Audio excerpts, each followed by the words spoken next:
Motorbotics, the podcast of the National Centre for Motorsport Engineering at the University of Bolton. Welcome to Motorbotics, the podcast of the National Centre for Motorsport Engineering at the University of Bolton. In this edition, we're going to catch up with what students have been doing since they graduated. And indeed, in the case of one student, he is still at the university, but engineering race cars as well. And we're going to be hearing what they've got up to now and what the NCME taught them. Motorbotics, the podcast of the National Centre for Motorsport Engineering at the University of Bolton. Perhaps the NCME's ultimate motorsport enthusiast is Daniel Kell. He races, he engineers, he's involved in the sim. You name it, he's done it. Motorbotics. Daniel, you're our ultimate motorsport enthusiast, I think, on this podcast because you're still studying. You've got an involvement in sim racing, an involvement in British F4 as a race engineer, and you race as well. Are there any boxes that you've not ticked yet? I don't think so. I think I'm getting that way to take everything off. Yeah, it's a pretty mental life at the moment. I suppose the other thing is you live near Silverstone as well, so location we can tick off as well. But let's go back a bit. You're still studying for your masters, yeah? Yes, I am. For how much longer? Another couple of months. I think I hand my dissertation in at the end of December. So I think it's like sort of January I finish. But already you've had a season as a race engineer with High Tech in British Formula 4, yes? Yes, yeah. Started back in January, done a full season of Formula 4 UAE and British F4. Which went well? My driver, Jimmy Pizzi, got P5 in British, which was really, really good effort. Picked up a pole position and a couple of wins along the way. And then, before that we were out in Middle East for 6 weeks, which, we did okay. Like sort of mid-pack, couple of, I think one top five, but he was brand new then. I was also learning as well because I kind of got the job. I think I started on the 5th of January and I was flying out on the 6th. So it was a bit of a throw into the deep end. In Formula 4, everyone's got the same car, same engine. Does that place extra responsibility on you as an engineer to try and come up with that, if you like, unfair advantage? Yeah, definitely. The cars are so even. Like for most of this season, probably the top 15 have only been separated by 4, 5, 6 tenths in qualifying. So it is really down to us to extract that pace from our driver with looking at data, listening to their feedback, things like that. And it's really, really important. I know you just said that you got the job and then a day later you flew out. How did the job come about if you're still studying? Is this down to Mark Busfield working his charms with people, or was it down to you and an interview? How did it all happen? So it was about, I think it was when it first came around when I was at the end of year 3, so about 18 months ago. Basically, High Tech had come to the uni due to their involvement with the Rocket Racing Star competition. Yes, esports competition, yes. So High Tech were involved in that, so that's how they got the uni contact. And then job came up, I applied for it, but then it kind of fell through a bit, just a few different things. So I was like, I'll start my masters. There's nothing really on the horizon, so I might as well continue to study because I was really enjoyed it at Bolton. Then it was end of November last year, so about 11 months ago, just randomly email popped up saying, this job opportunity is back up. Do you want to apply for it again? I was like, yeah, I'll have a crack at that. Then a week later, I got asked to go down. I flew to around, basically in an interview. Then a week after that, I got the job and they were like, in 3 weeks, you're going to be flying out to the Middle East with us for 6 weeks. I'm like, oh, great. And at this point, obviously, as you mentioned earlier, I've raced myself for quite a few years, been involved in motorsport for a lot of years, but it was my first real job in motorsport. I'd never even seen really like the new F4 car in person till the day I started in Dubai. So that really is being thrown in at the deep end, isn't it? Yeah, but I was chatting to my chief engineer, Matt Greasley, the other day, and I was like, it's probably the best thing that could have ever happened, was just being lobbed straight in the deep end, because they were very supportive, and by learning on the job, you pick it up really, really quickly. Yeah, sure. And especially, I suppose, with 6 weeks back to back, you know, you're getting all that track time. You're always doing something, aren't you? Exactly, yeah. I think it was like sort of 2 days of testing and straight into a race weekend. If, say, we didn't go out and do that Middle East, I would have been waiting 4.5 months for that first race weekend, but I only had to wait a week. So it was great. And it was just picking up all the fundamentals and just learning them. And then throughout the year, just getting used to it and just getting better and better. But had you started, for example, in the UK, you have a race weekend, then maybe 2 weeks of a break, and then another race weekend. But with such an intense schedule, you know, you were always working on the car, I suppose. You learnt something, you were back on it the day after. Yeah, exactly. Yeah, it was just constant, but it was kind of taught to me quite well. In the end, I think I ended up sort of trying to learn 1 or 2 big things a day early on, and then just expanding on that. And the team were really good because they wouldn't just lob me with everything. Yeah, they just introduced it little by little, which was great. And then, by now I think I can do everything. And not only in the real world, but in a virtual world. You're the head of the Sim Society, aren't you, as well? And you've been busily, actively involved in the Formula Student esports project as well. Yeah, so it was kind of, it's been my little baby in a way, the sim stuff at uni. I have relinquished control of that a little bit now because I'm not at uni so much. Sure, yeah. But yeah, it's been really fun. I really do thank the uni for basically just giving me, I guess, creative freedom in a way with the sim stuff, because it's been a couple of years now and we've really sort of developed it and created like a little community. And yeah, the former student side of the sim stuff has gone really well the last few years. I think we've got third in the championship every year. We've won quite a few races and whatnot. And I think it's really good because it's kind of put Bolton on the map in that former student world, which has been really good.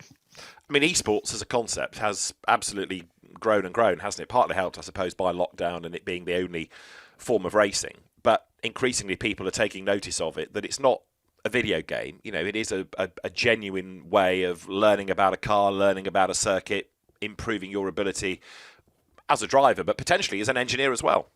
Yeah, definitely. I think to be honest, as an engineer, it is a massive help because some of the sims aren't always realistic with a setup change that might be in real life, but it's still the concept is that you can drive around or your driver gives you feedback and then you have to adjust. And like, obviously, there's a lot of games out there now, like iRacing, Settle Corsa, which you do endurance races with, which are obviously really big on strategy, which an engineer needs to sort out. So, yeah, it's really good. And I do enjoy going back to sim racing when I can and driving myself on it and engineering other people, just because it's really fun. You say that, but in your background, there's karting, there's Citroen C1, there's a Ford Sierra XR 4x4, isn't there, that you race as well? So real world racing still obviously appeals. Yes, definitely. So I started karting in about 2010. Then my dad started also racing my current Sierra in 2010. Right. So it's sort of been very much a family thing for many, many years. And then now recently we've also expanded to C1s. So I've been racing that. I unfortunately couldn't do the 24-hour this year, but my dad and all his mates did. But yeah, I think being around motorsport from such a young age has also been quite a big help, especially with the job, because it's not been awestruck by anything. Because I mean, been to all the big meetings, things like that. But being at a racetrack is natural. Sure. And when I can get when I get some weekends off, I always just try and race as much as possible, which is quite funny because normally people, their hobbies would not be related to work, but mine very much is. Go back a stage though. Why the NCME? Clearly for you there was a motorsport interest as much as an engineering interest. So what was the appeal of the University of Bolton? I think for me, I first heard about NCME at the Autosport show when I think I was in year 10, so probably 2015-ish. Yeah. And for me it was, they just seemed to offer just different things. It wasn't just the same as every other uni. Like I remember on the first time I went there, it was just before they were building the NCME, and they had like the Ginetta when they'd go out to Dubai, do things like that. But then when we went to the open day at the NCME, it was like the facilities were just great. Like you have your own building. The big thing for me as well is the class sizes aren't big. Like you probably have like 15, 20 people in your class, which means you can really sort of one-to-one with your lecturer. You can really just sort of nail down the work, really kind of understand what you're doing. And if you are struggling a little bit, they're there to help. To me, sure, yeah. If I was sat in a lecture hall of 150 people, you might only see your lecturer twice a year. Normally I was seeing mine twice a day.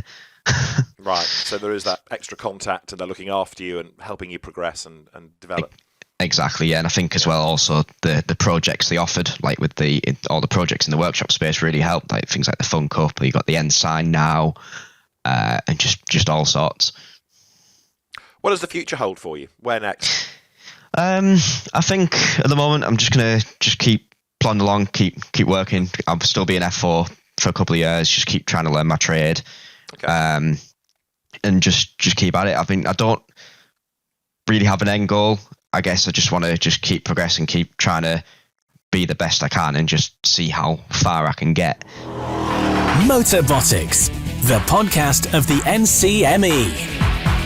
If you're working for a company that builds a variety of race cars, life is never dull. And that's the case for Ed Anderson, who is combining working as a design engineer at Ginetta with a part-time role at Speedworks Motorsport in the British Touring Car Championship.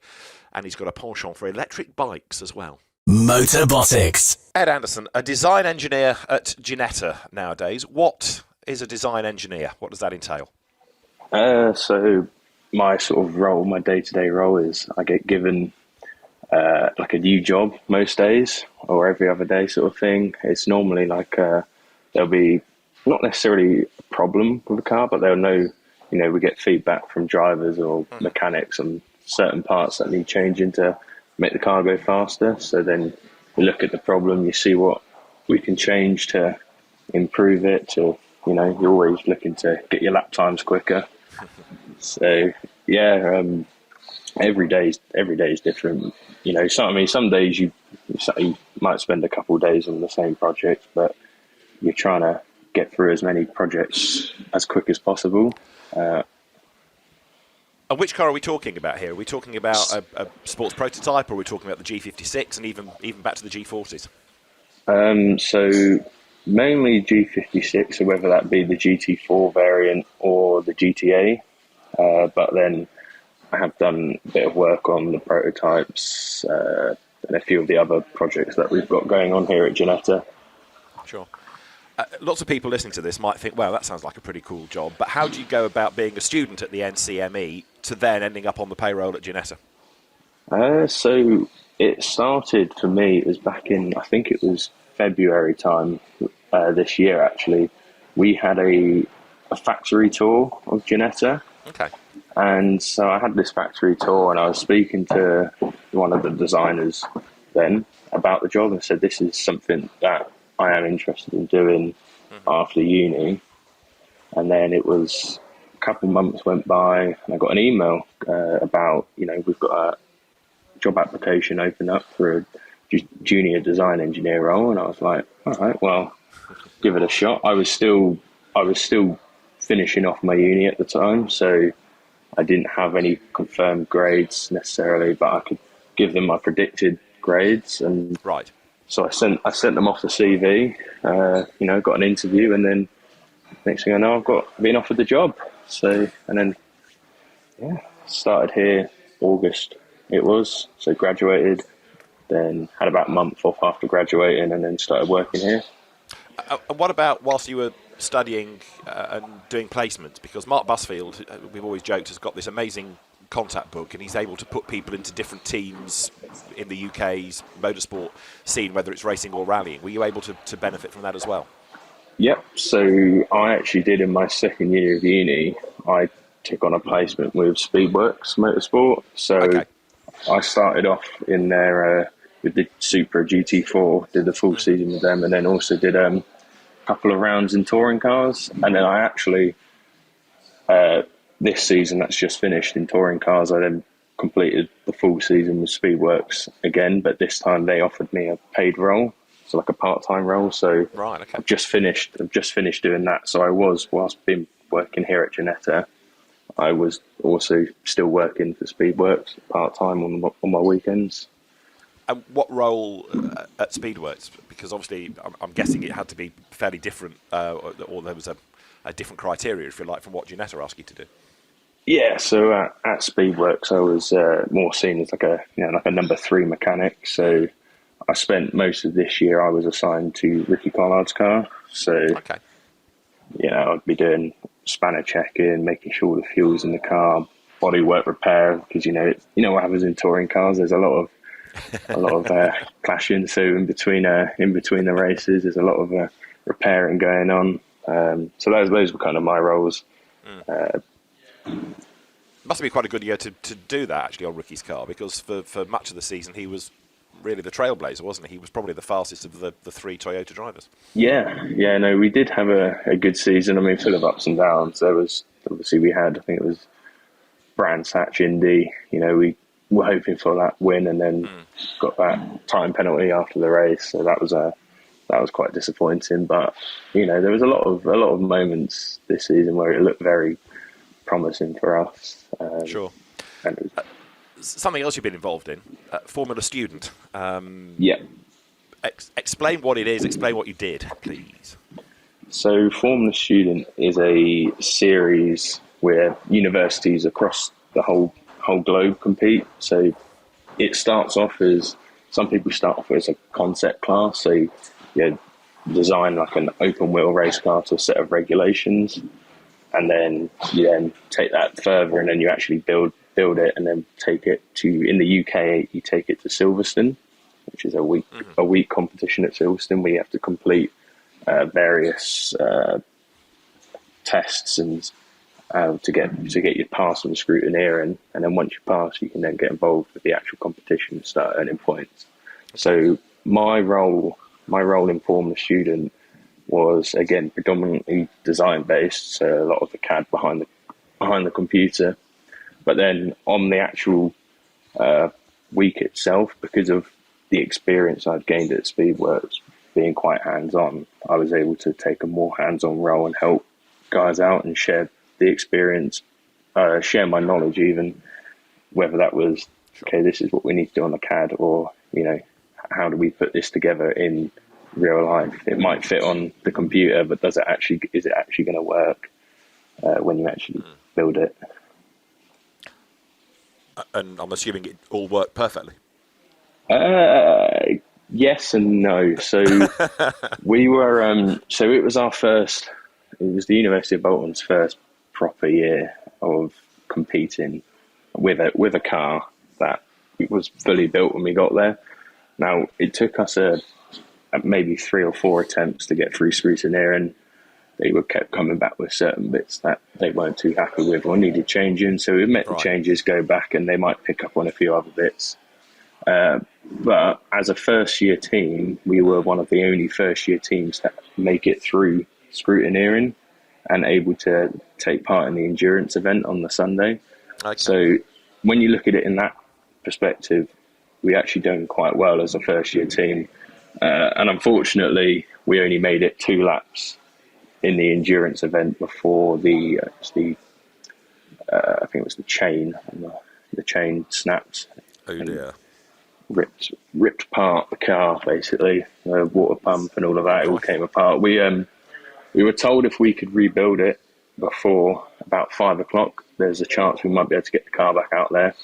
So we actually made friends with another team that weren't going to be able to compete, but they were running the same engine as us. Right. So they came up to us and said if we want to take parts off their engine to put on ours, we could do that. So we spent the afternoon building the engine, and unfortunately we didn't get to take the car back out because they ended up not in that final event. So it was very annoying for us, but as a team it was a good experience. Good team building, I guess. Good team building, yeah. And I mean, Formula Student is a very different setup to a normal race weekend. Like, in your garage, you've got maybe 6 other universities in the same garage, so you get to know everyone very quickly. And I mean, there's different universities have got different people with different skills and different equipment. So, yeah, you end up talking and doing a lot of you end up talking to a lot of people to find out different parts, or stuck on this. Do you guys, how have you done that? But yeah, it's really good. Now look, we've been talking cars. There's Ginetta, there are Toyotas at Speedworks, but then let me steer you towards your dissertation. The concept of an electric bike for the TT, yes? Yeah. So Explain. yeah. so I'm also I'm quite into my motorbikes as well, and I've also always been very interested in the future of vehicles, and it's always looked for a while now that electrification is going to be the sort of mainstream. I know there's a lot of people saying it's not going to work and all that, but I thought, how can we make motorsport more exciting if it's going to go electric? Because again, a lot of people, if you go Formula E or any electric motorbike series, a lot of people aren't interested in it. So back in 10 or so years ago, the TT0 got introduced, but again, a lot of people weren't interested in it because instead of doing a six lap race, it was just a 1 lap time trial. And most of the bikes were, they weren't that very quick, so people didn't want to watch them. And there was Mugen were about the only team that were able to compete at a high standard, so they were winning it virtually every year. Yeah. So my dissertation, I tried to come up with a way where you could have like an electric bike competing against the 600 Supersport bikes. So doing that, I was like, I had to do a lot of maths behind battery sizes and motor sizes to basically work out what size you need for it to complete that length race, but also whilst getting the top speed that's going to compete with the combustion powered bikes. Sure. Sounds like quite a challenge.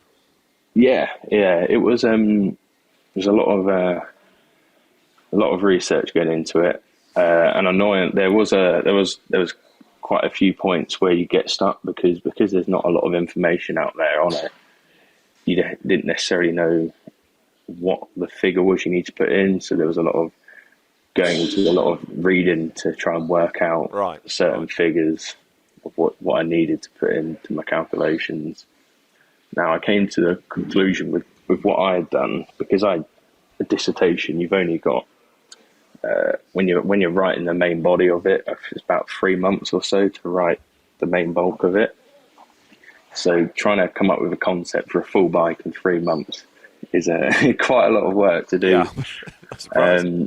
So with my conclusion on that was just what I come up with. It at the moment with today's technology, it wouldn't quite be possible, because you could get it so you could last the 6 laps if you had a battery change in the middle, a bit like if you were refueling your bike. Sure. Yeah. That is something that would be possible. However, with the motor technology, when you took into account all your different forces acting on the bike, your top speed was going to be, around on the straight around 30 miles an hour less than a combustion powered bike.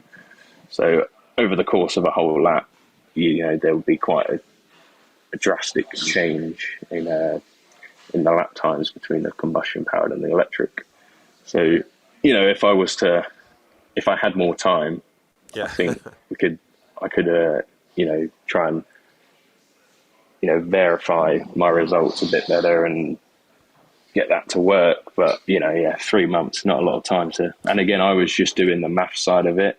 I didn't focus on the design as well. So when you start maybe looking into that, and if I had time to design parts of the bike, you could get better figures, because you'd know your drag and all of that. You'd know definitely how big the bike is. Again, I was going off a lot of assumptions. It's fascinating to hear where it's up to, because you clearly the electrification of the sport is increasing, but then you factor in, as you say, things like the size of the battery, the weight of the battery, and then try and equate an internal combustion engine to electric power, and it's a bit of a minefield, isn't it? Mm-hmm. Yeah, it's not just as simple as swapping it out. Sure. Yeah, you see the weights are all completely different. A battery, to get the same sort of powered bike, your battery's going to weigh a lot more than your engine's going to weigh. For you, what does the future hold? So I am obviously going to be continuing my work at Ginetta, hopefully for multiple years, and I want to try and progress with Ginetta, work my way up and learn more about like the race cars. That's more designing, get more complex, try and improve them as much as I can whilst I'm here. Sure. But yeah, it's just for me, I'm just very happy. I've appreciated that I managed to get a job as soon as I came out of uni, and I just want to continue on this path of like growing and learning more, because I've already learned in my 2-3 months here at Ginetta. I've learned so much more about designing of a vehicle, because when you get put into this real world situation when you've got deadlines to meet every single day, it's when I'm with people that have been doing this for 5-10 years plus, so they start showing you more tips and tricks on you could, if you just do it like this, you save yourself 5 minutes here, or if you're struggling to do something, people teaching you ways of doing it, and then hopefully 5 years time I'll be up there with them, and I'll be able to pass my knowledge on again to the next level of people. And I mean, I'm still in contact with people at the university, and I've helped them out already now with bits and bobs. Motorbotics, the podcast of the NCME. For some engineers, standing in the pit lane for the Le Mans 24 Hours is a dream. And for Ben Haddock, it's one that came true, as he has found a role working for leading sports car team United Autosports. Motorbotics. Ben Haddock, United Autosports as a team to end up working for is quite a big thing, isn't it? Because not only is it a team that, if you like, travels the globe, it's a very successful one as well. It's a massive opportunity to land straight out of university. I mean, they've been all over Europe this year, and I mean, I was at Le Mans in June, which is just a huge thing to be with such a successful team. Go back a stage. What was that you did at the NCME? I did a Masters in Motorsport Engineering, which covers what? People listening to this thinking, okay, that sounds good. What does that teach you? What do you do? And equally, how practical is it? So there's a lot of hands-on with the systems that you use for obviously driver development. So a lot of looking at data, sort of the acceleration, braking, and turning traces of a driver in a car. A lot of the development of the vehicle dynamic system, so a lot of suspension and tyre wear, and a lot of how the car gets its mechanical grip from the road. Okay. And you went there, I understand, as an intern while you were still at the university. You started working with the team, is that right?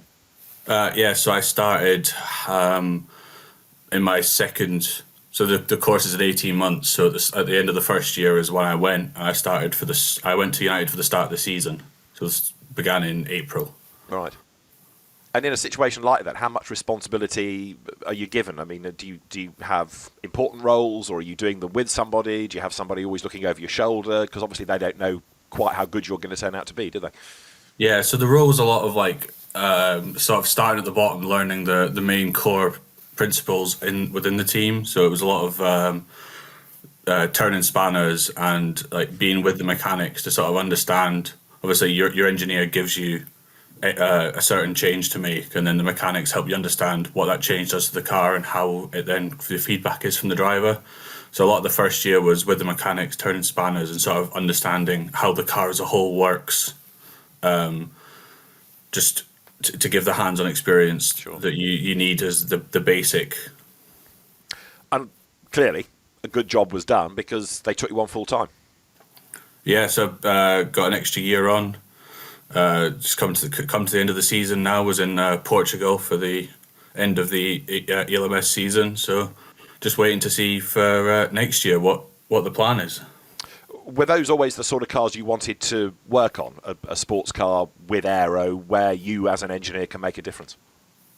Yeah, I mean, well, ultimately, I think for a lot of engineers, the end game is F1. But I mean, coming into the university and sort of seeing the opportunities they had, and obviously I started following sports car and endurance racing a few years prior to starting university.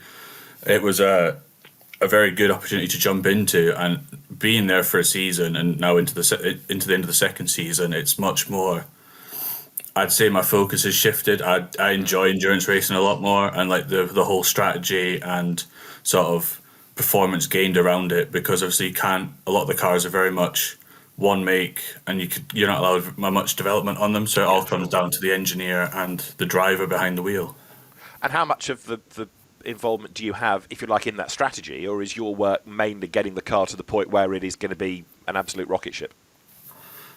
So just now it's been mainly for making it the spanner in and getting it on track. But I'm slowly making my way towards a more engineering role within the team. They've seen my development from where I've come from, and they're actually putting a lot more faith and trust in me as a person and allowing me the opportunity to sort of progress to a more engineering role. And if you reflect on what the NCME taught you, I'm guessing you'd give it a big thumbs up, given where you are now. Oh yeah, massively. I mean, I knew a bit of racing before coming in from just watching sports at home. My background before NCME Masters was I just did a pure mechanical degree, so I wasn't mainly focused on race cars in general. But coming in, I've learned an awful lot of how it gets its grip from the road, and sort of a lot of how a little tweak here can make a big difference on track. Has that been disadvantage? Might be too strong a word, but going to a race team, if you like, without being a motorsport fan per se, is that a hindrance or not, given what you've learnt in an engineering capacity at the university? I wouldn't say it's a hindrance, but I mean, a lot of people there will be that hidden the passion for the sport in general is kind of why you want to go down that road in the first place. Where does the future take you then? You want to stay at United Autosports presumably, but where do you see yourself going? I'd love to stay at United Autosports. I'd like to make the progression from to like a systems engineer, then maybe performance. So like looking at the data, seeing where we can find our time, and allowing then to make the strategy calls with regards to when the stops are for fuel, tyres, things like that. I'd love to be a key member in the Le Mans team within like years to come and have a big impact on hopefully winning the race. Now look, United Autosports, Richard Dean, Zach Brown, the two owners. Zach has quite a nice toy box, doesn't he? There's quite a nice collection of cars. Do you ever get involved with some of those historic machines, or is it purely the modern day sports prototype races? There's a little bit of overlap. So obviously we're in the workshop with some of his collection. There's just sat in historics bays, and there's the historics department within the workshop that fix them up and get them ready for races, so say. And every now and then, when opportunity arises, there's some of our race staff, obviously, when the season over and historics are still doing their events, then we get an opportunity or asked to go and lend a hand with some of the historic cars. It could be a worse life, couldn't it? Somebody comes along and says to you, I'm thinking about going to the University of Bolton and the NCME. What do you think? What would your answer be? I'd do it. I mean, I was 2 years into my undergrad degree before I knew the NCME was a thing, and I turned around and said I'd come here in a heartbeat if I was starting my uni life over again. Especially for like the north of England, there's like no other place really like it. The only other places you've got are London and Oxford Brookes, which is miles away from anywhere this end of the country. Motorbotics, the podcast of the NCME. I know what you're thinking. It's all about blokes, isn't it, in motorsport or engineering? No. Think again. Lauren Ingleson has worked within the British Touring Car Championship and subsequently has gone to work for Additive Manufacturing Solutions, championing the cause of women in engineering. Motorbotics. Lauren, let's start then with the British Touring Car Championship, because you had a spell working as a part of the TOCA technical team. Doing what exactly? I was working with Emily, doing ADR kind of stuff. So we were collecting. Now, ADR crash. sounds very complicated. Let me go back a stage. What does that stand for? Oh gosh, trying to think off the top of my head. It's been so long since I did Is it something like accident data recording? Yeah. So basically, we were working with a doctor from, I think she was from Harvard, and she was doing like a study on the correlation between concussion and drivers crashing, because if you've obviously watched the British Touring Car Championship, they do go off quite a lot. Some more than others, yeah. Yeah. So it was just kind of to see the correlation, to see if there was any correlation. So we just went around collecting data for her, and then we did other little jobs for the TOCA team, like giving people their actual camera devices and things like that, tiny little things. So Okay. yeah, it was fun. Yeah, it sounds it. It sounds something different as well. You know, it's not instantly what people think that you would be doing with the technical department, as it were. Yeah, I think obviously there were other students that were working with the actual teams, but it was nice to see something different from that, from the kind of behind the scenes, because there's loads of people doing everything behind the scenes to make sure everything's being, all the rules are being followed and things like that. So it was interesting. Let me just go back a stage, though, because to get to the NCME, was that triggered by an interest in motorsport, an interest in engineering? How did it come about? I've always liked cars and stuff since I was younger. So in high school, I decided I wanted to do mechanics. So I went to college and got an IMI, did an IMI course in mechanics, but I didn't want to just work in like a backstreet garage and things like that. I wanted to be, go somewhere higher, further. So one of the people that I went to uni with, college with, said that Bolton did a motorsport course, which I thought sounded interesting. Like engineering and stuff is a fun subject, I'd say. Yeah. And since I was young, I've been quite curious as to how things work. So it was kind of that pushed me to do that. And it was one of obviously the best decisions of my life, I think. Was it? No question. Yeah, no question, no. What was so good about it? It's kind of, so when I first started, Robin, the rest of the lecturers had just started, and they gave like a different view from things, because they came from engineering background. So it's kind of like a different way of learning. You're learning from people that have been there and done that. So it was better. It was a good experience, and obviously they pushed you to better yourself and put yourself out there. And obviously there's lots of opportunities with the NCME to work in motorsport environments and do different things, which is great. You mentioned Rob Hyam, yeah, one of the lecturers who you've ended up working for. Yeah, he's my boss now. This is through Additive Manufacturing Solutions, his business, is that right? Yeah. So what does that do? How does that relate to what you've learned?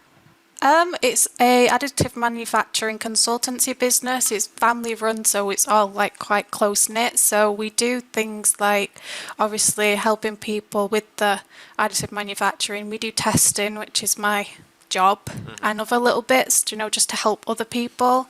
It is like a startup, so we're obviously working our way up, but it's good, it's fun.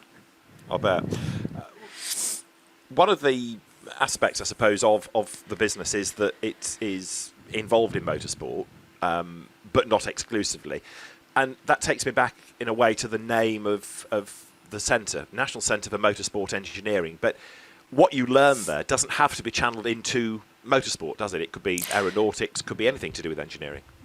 Yeah, it's kind of a bit of everything. So you don't have to go into motorsports. You can go into a different engineering sector. It kind of prepares you for everything. So that's kind of good, because then you're not limited and you can branch out a bit more, I think. But the subjects you learn there, it's a bit of everything. So you know a bit of everything, which I think kind of helps when you're trying to look for a job and get there. And I've got to ask this, inevitably, but motorsport is very male dominated. Engineering, people think, is a male environment.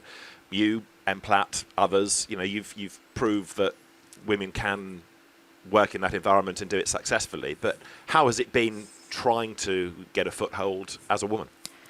I think sometimes it's a bit harder for women because obviously it is a very male-dominated industry. But I think there's a lot more support for women in the engineering industry now. So you've got obviously your Women in Motorsport and things like that kind of promote women working in jobs and show that, it's not just for men, and, women also have a chance at doing it, because we can all, if you've got the passion for it and you want to, go into that kind of industry, as long as you've got the kind of drive, you can do anything. But I think it's gotten a lot better with the inclusion of women now, so it's more accepted. Women are more accepted now than they were. And what does the future hold for you? I don't really know. I'd like to think all good things. I'm a test engineer at the moment, so I want to obviously thrive in that role and go up the chain that way and see where I can get myself. But yeah, I kind of take everything one day at a time just to think. But yeah, all good things, hopefully. And I suppose one of the good things about the NCME is that what the syllabus is giving you, there are so many skills that you can take in different directions. It's not like learning a language. You learn so many different things. You can go to be an engineer in the sport, in the automotive industry, in aeronautics. There are so many different aspects that the skills you learn could be used. Yeah, definitely. I agree with that. You get a lot of different things. I know, obviously, you got your materials modules and things like that. I think because they're so varied, the modules, you kind of find your niche, so what you like and what you want to do. It kind of helps guide you to your future, if you get what I mean. Motorbotics, the podcast of the National Centre for Motorsport Engineering at the University of Bolton. So 4 students, all of whom now have gone on to a career, whether it's involved directly in motorsport or in engineering. And that is all thanks to the NCME. More next time. For now, though, from David Addison, goodbye. Motorbotics, the podcast of the National Centre for Motorsport Engineering at the University of Bolton.